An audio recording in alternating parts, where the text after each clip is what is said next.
ఎక్కడి నుంచి మొదలెట్టాలో తెలియడం లేదే. ఎక్కడి నుంచేంటి? అక్కడి నుంచే మొదలెడదాం. మూవీ అసలు థ్రిల్లింగ్‌గానే లేదు నాకైతే.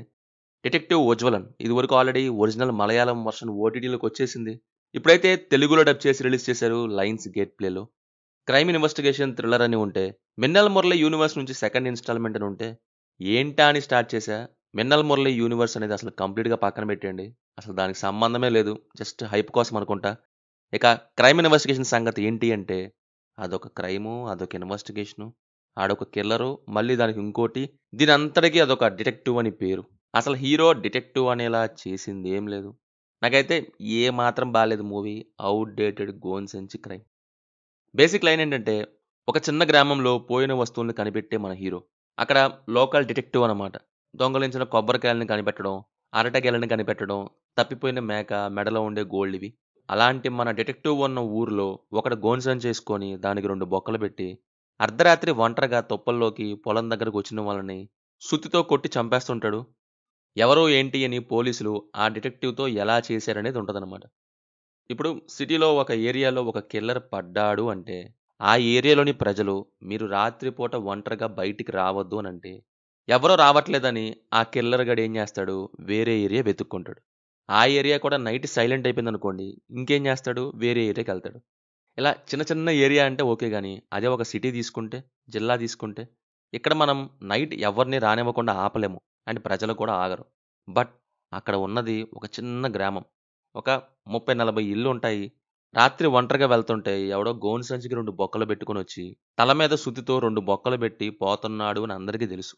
రెండో హత్య అయ్యాక వెళ్ళొద్దు అని కూడా చెప్తారు కేస్ అయ్యే వరకు. స్టిల్ ఆ మూడో వాడు వచ్చేస్తాడు. ఆగలేకపోతున్నా సార్. నెక్స్ట్ నేనే బలవుతా అని వచ్చేస్తుంటాడు. ఏదో నేను బయటికి వెళ్ళకపోతే మూడో క్రైమ్ ఉండదు. డైరెక్టర్ వెళ్ళమన్నాడు అన్నట్టుగా. రాత్రిపూట ఒకడు చంపుతుంటే బయటికి ఎవరండి వచ్చేది? సింపుల్. ఇలాంటివి అసలు చిన్న గ్రామాల్లో ఎలా చేస్తారంటే, ఎయిదర్ అందరూ ఎర్లీగా ఇళ్లలోకెళ్ళిపోతారు. లేకపోతే సగం మంది ఊరిని సెక్యూరిటీ గాస్తూ, ఇంకొంతమంది పడుకుంటారు. ఇలా షిఫ్ట్‌ల వారీగా. ఒంటరిగా వెళ్లరు. కేస్ అయ్యే వరకు. ఈ సినిమాలో అదేంటో అందరూ ఒంటరిగా వెళ్ళిపోతుంటారు. మేము వెళ్ళకపోతే సినిమా ఎల్లదు అన్నట్టు. పోలీస్ కానిస్టేబుల్‌ని కూడా ఒంటరిగా వదిలేసి ఎళ్ళిపోతారంట. ఎంత ఎమర్జెన్సీ అయినా ప్రాణం పోగొట్టుకునేంత పెద్ద ఎమర్జెన్సీ కాదు గదా!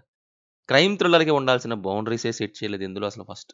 అవి సెట్ చేస్తే సినిమా రాదు అని బౌండరీస్ పెట్టలేదు. అలాంటప్పుడు అది 4, 6 ఎలా అయ్యిద్ది?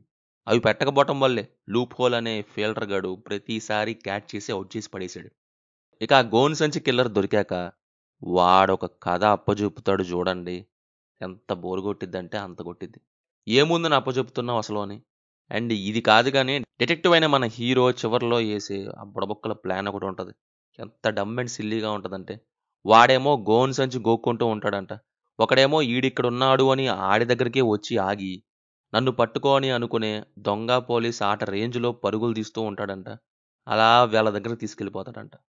దొంగను పట్టుకోవాలంటే ఏం చేయాలి? దొంగ బ్రెయిన్ ఆఫ్ చెయ్యాలి స్కీమ్ ఇది. ముందున్నోడిని పట్టుకోవాలనుకుంటే వెనకున్నోడు ఏం చేస్తాడు? ఎదురున్న వ్యక్తిపై ఏదో ఒకటి ఇసురుతాడు. అవేమీ ఉండవు. Hey dude! I am that second person follow me అంటే, okay dude! I am coming let's go అంటూ హ్యాపీగా వచ్చేస్తాడు. అదేమన్నా 'హ్యాపీ డేస్' మూవీ రన్నింగ్ చేసే సీక్వెన్సా? Crime thriller. వాడొక సీరియల్ కిల్లర్. ఆ సీక్వెన్స్ ఏంటో, ఆ రైటింగ్ ఏంటో. ఈ ప్లాన్ ఏసిన మనోడు ఒక డిటెక్టివ్ మళ్ళీ. పర్ఫార్మెన్సెస్ వైజ్ 'ధ్యాన్' డిటెక్టివ్ కంటే హీరోకి బ్రదర్ రోల్ కింద లాగా ఉన్నారు. మరి హీరో ఎవరంటే నాకు తెలీదు. రిమైనింగ్ ఆల్ అయితే okay. Okay. Finally 'Ujwalan' Ujala powder లాగా వైట్ ఇవ్వకుండా ఏసిన అదే మట్టి దుమ్ము మిగిల్చారు. Movie didn't work for me. సినిమా అయితే తెలుగులో 'లయన్స్ గేట్ ప్లేలో' స్ట్రీమ్ అవుతుంది. No adult scenes, no bad language. సినిమా చూసాక మీకెలా ఉందో కింద కామెంట్స్‌లో మాతో తప్పకుండా షేర్ చేసుకోండి. Will meet in next video. Thank you. Jai Hind.